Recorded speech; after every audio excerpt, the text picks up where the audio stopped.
Mams Taylor has given us the official pound for pound list. That feels like a punishment from Mams. I don't know if I grasped that one. Similarly, Bruv, he's just not good at boxing, isn't it? I'm the only one with eyes. Everyone can see. You ain't got it, bro. He knows he ain't got it. Like, it's not. I'm not. Like, I'm at, bro. The sooner he accepts that he's not good at boxing, his life will probably get better.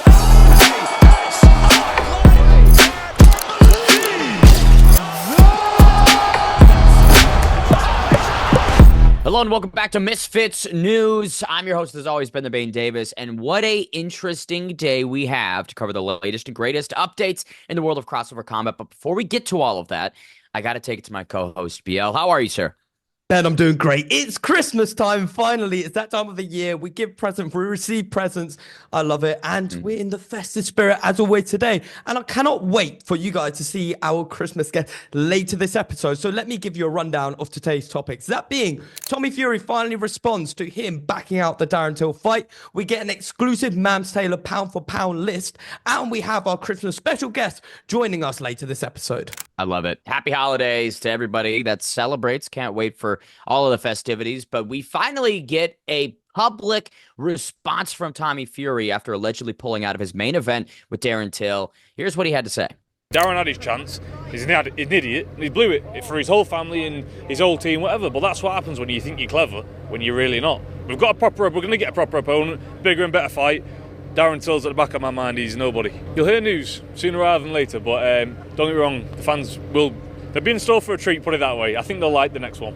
Well, it's interesting what he had to say because he now is stating that early on in the year, he will be having a bigger and better fight, which is quite interesting because he had a fight booked already. He was meant to be fighting Darren Till, and now it looks like, I don't know whether he'll be fighting on Misfits or whether it'll be another promotion, but he's going to be fighting in Q1 of next year. Yeah, this is what I don't understand.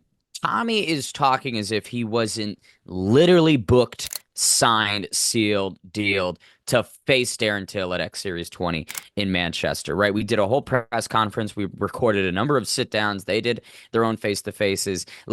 He's acting as if this was just a hypothetical matchup that was floated by him that he is scoffing at and disregarding and completely brushing away. And it's like, that's all well and good for Tommy to have those opinions, but he literally was signed to fight him. So when he says these things like it just wouldn't make sense career-wise to do X, Y, or Z, well, now it doesn't, but like 2 months ago it did, right? So what changed?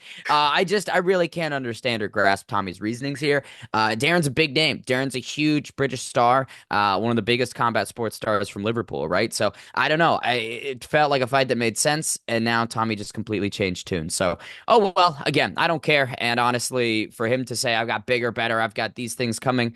All right. Where? When? But I don't know if you saw that interview where he said, I'm enjoying having my hand back after a big surgery, and I just want to get back in the ring.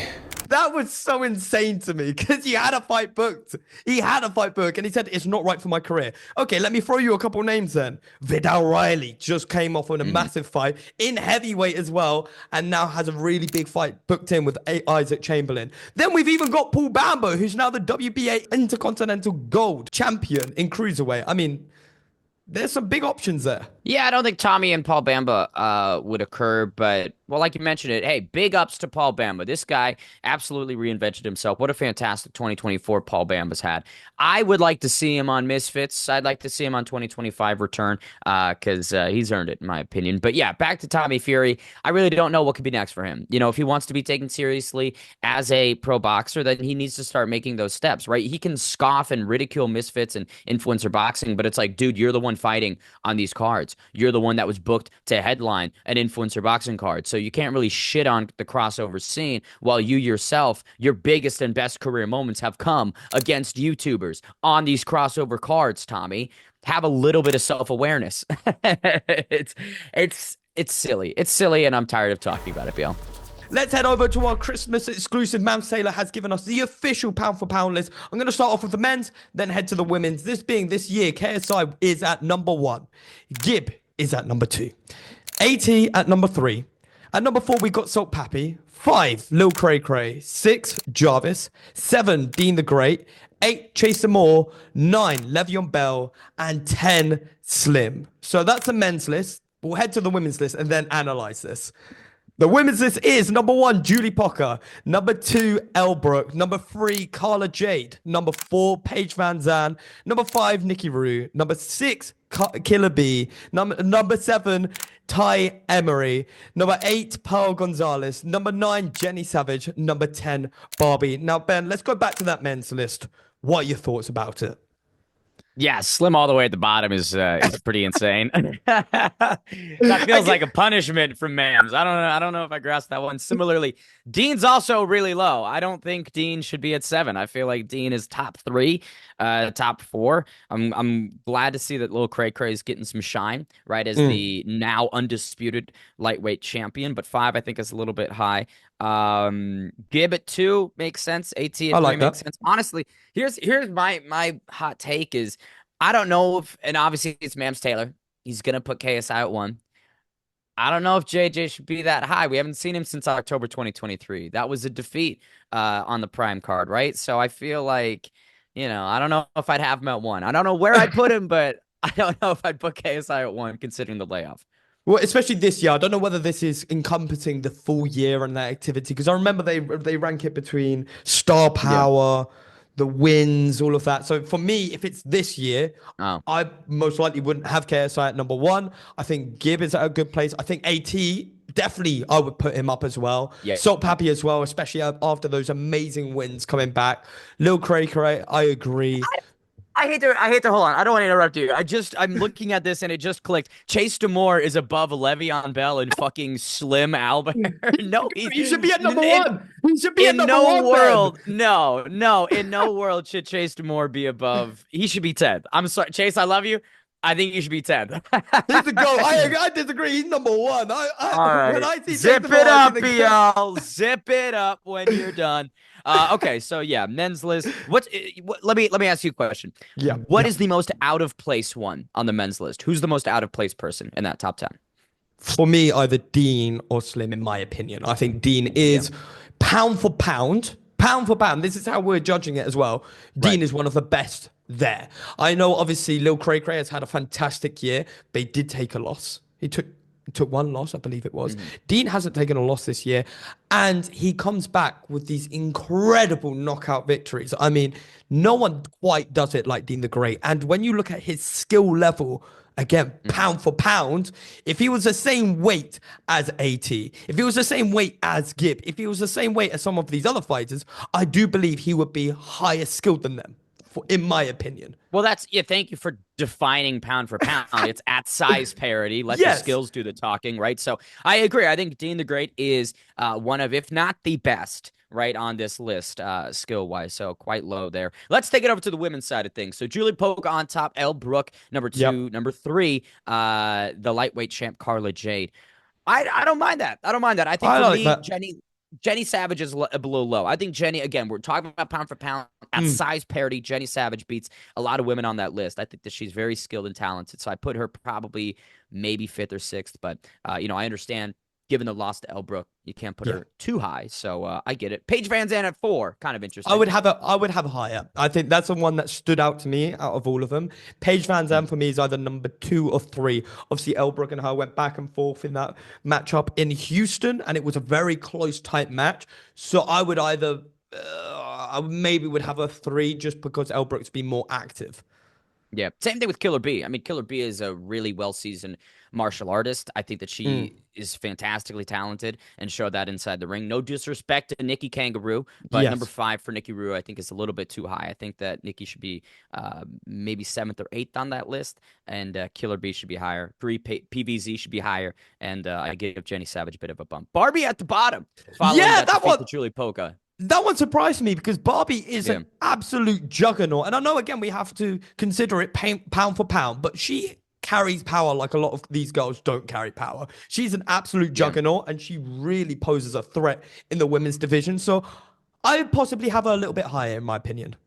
I don't see it's interesting because what Barbie has that I think a lot of other female boxers in the Misfits scene don't have is the pressure. Like, she stays in your face. She will push through the combinations that you're throwing, which she did really well against Julie Polka. Unfortunately, she didn't have much else, right? So pound for pound, at size parity, when you go skill for skill, I don't think Barbie is as skilled as some of these other people on the list, especially when it comes to when it comes to boxing. I don't think Barbie is as skilled as Killer B, as Jenny Savage, right? So, I mean, it's interesting that she's at 10th, but I don't really know if I would give her much of a bump, truthfully. Well, for me, these pound for pound, they're interesting, especially this year.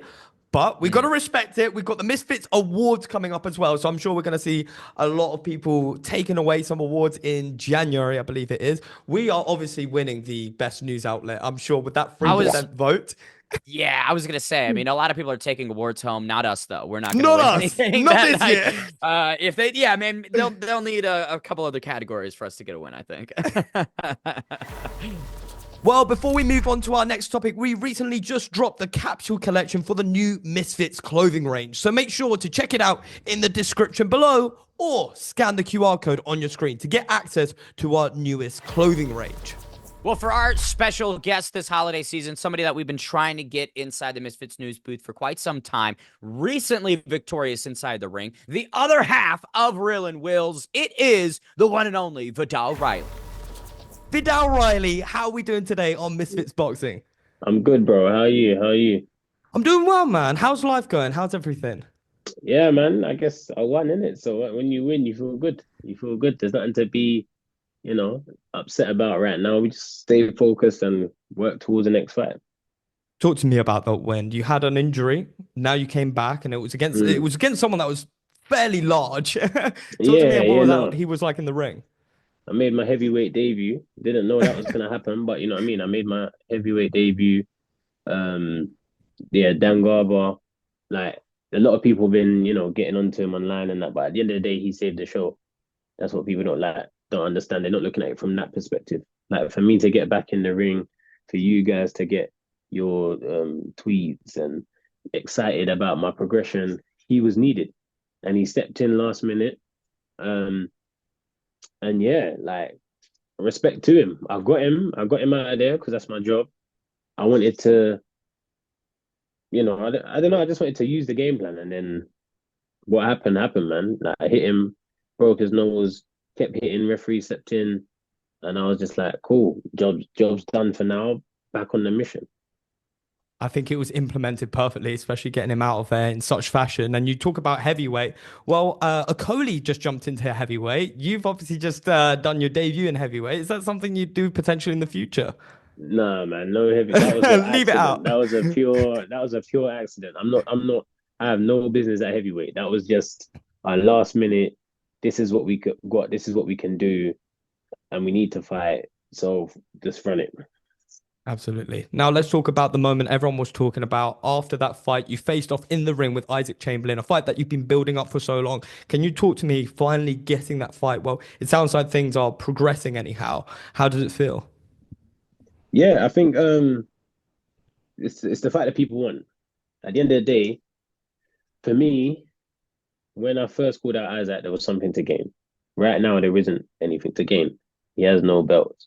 Obviously, I can gain, some credit. Oh yeah, you beat Isaac Chamberlain, but nah. Everyone else has fought him and defeated him, have gained something. So I feel like we said, we both agreed to fight each other, but we don't know for sure the fight's gonna happen until certain things can be changed, because it shouldn't be for the English title. Like we should have something bigger on the line. Do you know what I mean?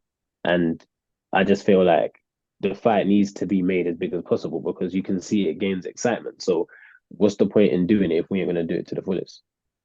You mentioned that's the fight everyone wants, but what's the fight Viddal wants? What's the fight that you'd ideally want next? Yeah, no, I mean, I want that fight. I want that fight as well. Like it just has to, you just have to be rewarded accordingly for the risk. That's all it is. Let's not like Isaac's not a good fighter. He's a good fighter. He's an accomplished fighter, experienced fighter. So when you fight people of that level, you want to get the reward that you think is worth. Do you know what I mean? So Isaac's a good fight. Chev, he just lost the other day. That just changed everything. Do you know what I mean? That changed everything. No one was expecting that. But I just want to, get into that realm of fighters where people think I'm going to lose or something. Do you know what I mean? That's what I want to do. So when I fight Isaac, I think that's the most people ever that will think, oh, he might lose here. Perfect. Like, those are the facts I want. Well, I want to actually, this just came to mind right now as well. And you mentioned you want people to think, oh, maybe Viddal loses this fight. Well, I actually saw a tweet from Jake Paul and MVP, and they said, well, my opponent, I believe it was Ryan Borland, is better than Viddal's opponent. What was your reaction to that? I don't know if you had an opportunity to see it. I saw it. I did see it, but there's nothing to. It's not comparable because Jake prepared for his opponent. I got my opponent on 24 hours notice. So his was planned, mine wasn't planned. And you can see if you check the fight before that, as I keep saying, that is when comparison should happen. Absolutely. Now let's talk about that fight before that as well. I believe there was a broken rib in the second round. How were you able to adjust and actually get the win in that fight? So it was in the first round. It was 3 ribs and it was in the first round. But yeah, it was, I don't know, man. Like, we had a certain game plan. I knew that I couldn't necessarily do that game plan because of how I was hindered. So I just boxed. And 100 to 90, 91 to 99 or whatever. Like, I knew I was going to win the fight. I just had the technique to do it. So I just boxed my way through, man. And then, yeah, what can you really say? Absolutely. Now, after that fight, you've been on the road to recovery. You've been able to bounce back, but obviously, the activity you wanted this year wasn't able to happen because of that injury as well. So, looking into the next year, what's the activity status we can expect from Viddal Riley? Man, we want to be as active as possible, isn't it? Like, that's always the plan. But I've just learned, like, just let things be, man. Just prepare, focus on the effort that you put in. Whatever else is meant to be is meant to be. Because look, how many like you can sit down and say, yeah, next year I want to have 4 fights, and this year I want to have this many fights, and then you break your ribs, and then it just doesn't happen. So there's no point, just God willing, we're as active as possible. And apart from that, we just focus on the now.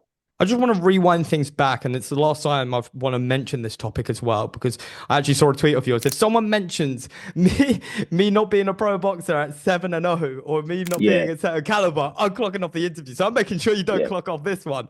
But someone in an interview actually said and stated, they said Jake Paul, they offered you a fight if you can get more headliners, etc. And then you said, well, if Jake Paul fights Lawal, then like, we need to see that. Let's let that make the talking. Well, can I get your maybe reflection on that a few days later? It's the exact same, bro. Like, it's the exact same as 2 days ago. Like, for people to say they think I should fight him or whatever the case may be, once he fights Mikkel, then I'll do it. And then once I beat Isaac, I'll say once he beats Isaac, I'll do it. So he has to keep hitting the bar, bro. Match the bar. You know what I'm saying? Match the bar, bro.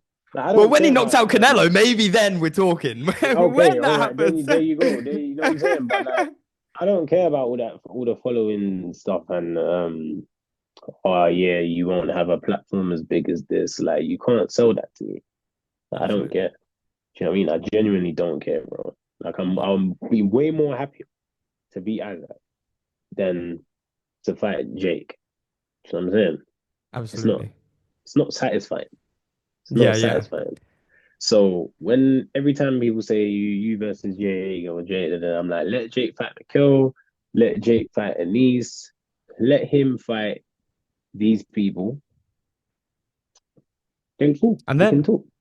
Absolutely. I couldn't agree more. Now, I just want to move on slightly, especially being on Misfits Boxing. I want your thoughts right now on what you make of the current state of the crossover world, especially having the Qatar card just paying out. We also have Mike Tyson versus Jake Paul, which was an interesting affair as well. What's your current thoughts on how this year has gone and potentially going forwards? I think it's in a good time. I think it's in a good time again. There was a period where it was a bit shaky, but I feel like Misfits have improved their infrastructure a lot more. The consistency of the shows, the quality of the shows. Obviously Jake Paul, Mike Tyson was big, but it wasn't a crossover show, like, you know what I mean? Yeah. It was a normal show with a crossover, the exception of one main event, yeah. Whereas Misfits are doing crossover shows, top to bottom. So it's not to be compared like that for me. To like really, when I think crossover boxing right now, I don't think Jake. I think Misfits. I think that's a fair assessment. It's two different worlds. It's two different goals as well at the end of the day. Yeah, it's Misfits right now, and they're doing very well. The consistency is good. The fights are being made. Champions are evolving. Like the quality of champions are getting better. People are finding their weight categories.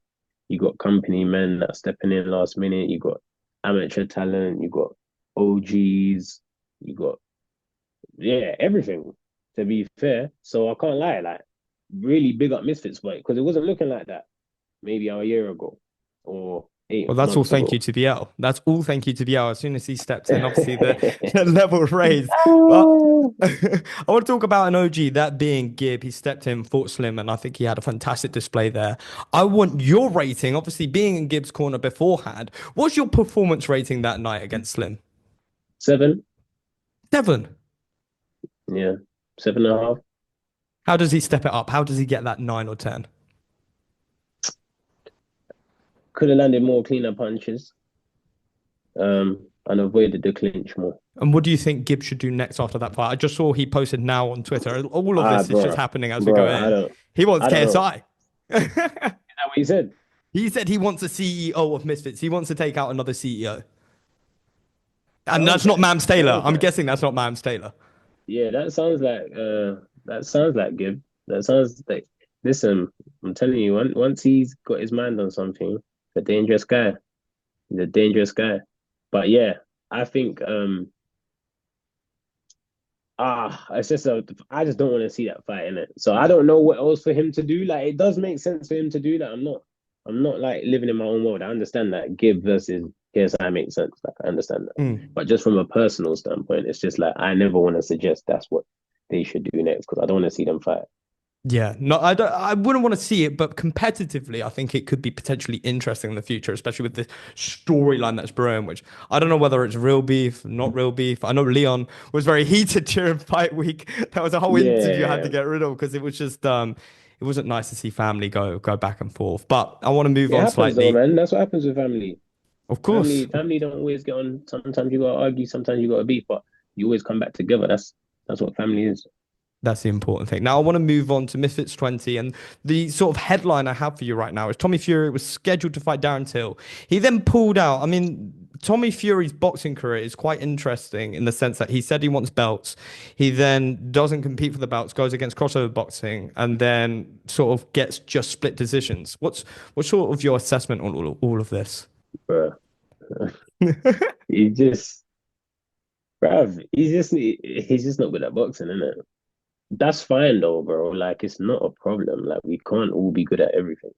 And just because we have a famous sibling who's very good at it doesn't mean that you have to be, bro. Like the sooner he accepts that he's not good at boxing, his life will probably get better because it's forced. It's very forced. We can all see it. Very forced. Do you know what I mean? And then, yeah, it's just not it, man. It's just not it. Like he's got things going for him. Everyone has things going for them, yeah, and we all have things that's just not for us, bro. And boxing is just not for him. Like, it's not. I'm not. Like, am I, bro? No, I think it's. I'm not. You know what I'm saying? You're not the only one saying it. Yeah, I'm the only one with eyes. Everyone can see. Yeah, you ain't got it, bro. He knows he ain't got it. That's why he started off on what I'm on, and then moved over, and then he's even making that look difficult. Like he scraped the win with Jake, and then he scraped the win with JJ. I'm like, damn, bro. Like, what you do? I thought you was at least gonna smoke these, man. Like, you went over there. I thought you was gonna say, see, and then when you went over there, and I'm like, ooh, it could be a draw, and I'm like, it could be a draw, couldn't it? You could have won. Bro, craziness. So yeah, if boxing's just not for Tommy, but I feel like I don't know if he knows what else to do if he ain't boxing. So sometimes you just got to do things to stay relevant or something. You know what I mean? Well, speaking about Misfits Boxing as well, we said what we thought about this year and its entirety. You're actually the last video before Christmas, and we're gonna have a little break. So, what's your? So this is the Christmas special. This is the Christmas special. They got Viddal All Riley. right, That's see, why they're red. I got the right colors on. Come Yeah, on. exactly. So I want to talk about what you would want to see from Misfits Boxing next year. If you could sort of put a plan, what would you like to see? Ooh, to be honest, I can't lie. I can't think. I can't think. I feel like everything that they're doing, I'm happy about the moves that are being made. Whatever team they got working together right now, keep that team because they're proven to have a real successful method. But I haven't thought myself of like what I'd like to see. But I like what I'm seeing currently, so just keep doing what they're doing. I'm sure Leon in the shadow government is going to keep it all under control. As long as we have him there, the fights Yeah, will be good. hey, listen, all right, come on. Now, let's talk about one last thing when it comes to Misfits Boxing. KSI's now being linked with Conor McGregor and Mike Perry. He said it's going to be the biggest year yet to boxing. Now, I remember when I interviewed you not too long ago, you said KSI should only fight people that make sense and build him. What names do you think that would be? Yeah, it has to be that level, isn't it? That Conor McGregor level, um, like ultra celebs, basically. This has to be super celebs. Like it can't be someone who he's bringing up. It should be someone where he's gonna gain. So, like a retired professional boxer or, someone. It has to be just someone on that scale, man. Come on, Yeah. like JJ is a big deal. So we can't just have him just fighting. Nah, like if he's gonna keep fighting, keep gaining something from it because he gained something from fighting Weller. He gained something from fighting Logan. He gained something from fighting Logan again. Like he gained from those fights. He didn't gain from beating Swarms and Pineda or what's my man Joe Fournier. Fournier. Yeah, you're not gaining nothing, bro. You know what I'm saying? So for me as his friend, I'm saying, yeah, only have fights where you gained, like when we met and we trained, like you kept gaining. Your life got better and better and better and better and better.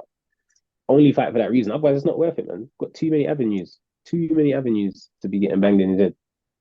Did you see Conor and Logan Paul was actually linked for a fight in India apparently next year? That's mad. I wonder who's paying for that.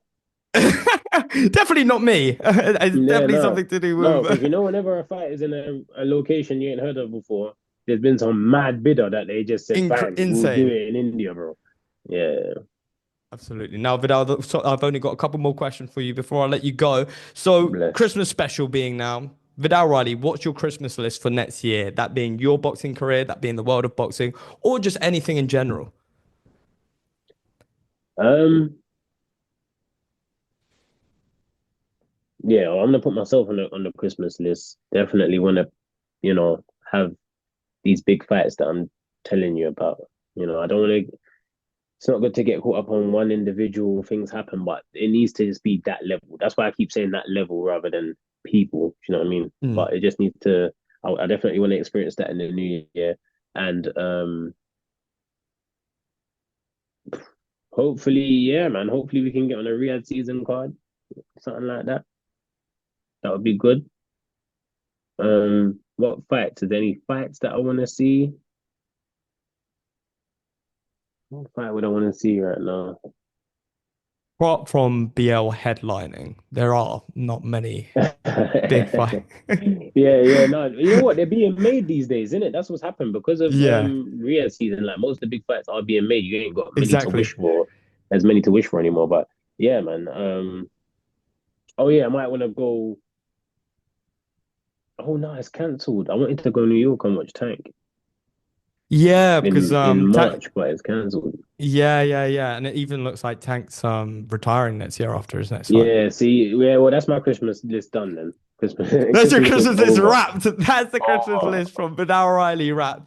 Well, Viddal, the last thing I'm going to get you to do then, the Misfits Boxing fans have been asking for you to come on for so long. So what's your final words and exclusives for them? thank you for wanting me to come onto the channel, bro. Like all the people, love. Um, we're gonna be back in the ring early new year. More content's gonna come back on the main channel. I haven't posted on the main channel in time, so I'm gonna be returning on the main channel soon with like the vlog around this fight, what's happened throughout the year with my rib, like It's going to be like a whole little story to bring everyone back to the channel. So stay locked in for that. And yeah, man, keep supporting Misfits because they're doing their thing. Well, if Joseph's taking care of those things as well, we know it's going to be the highest quality. Viddal Riley, I appreciate your time. It's an absolute honor to have you on as always. And I look forward to seeing you soon in the new year. Love, my bro. Well, it's great to hear from Viddal, finally having on the Misfits channel. You know, he's one of the OGs. He's one of the people that started crossover boxing. And it was great to hear his thoughts. And I'll tell you something, Ben, I'm looking forward to his year in boxing this year. I'm as well. I mean, that February matchup with Isaac Chamberlain is going to be a barn burner, and I really enjoy his mentality on it, right? Putting everything aside, right? The belts don't matter. The money doesn't matter. He just wants to beat this person up. That's a motivation I can get behind. That's a fight that I'll certainly be tuning into. Absolutely. I definitely think we'll see Viddal Riley being world champion definitely within the next couple of years, and he will really make a statement that he is not a crossover boxer. He is the real deal. Well, what a week it's been. All of the greatest updates in the world of combat sports. The crossover scene continues to be fantastic. We wish you all a happy holidays from everybody here at Misfits Boxing. Thank you guys so much for the love, the support this year. For Biel, I've been Ben the Bane Davis. We will see you in 2025.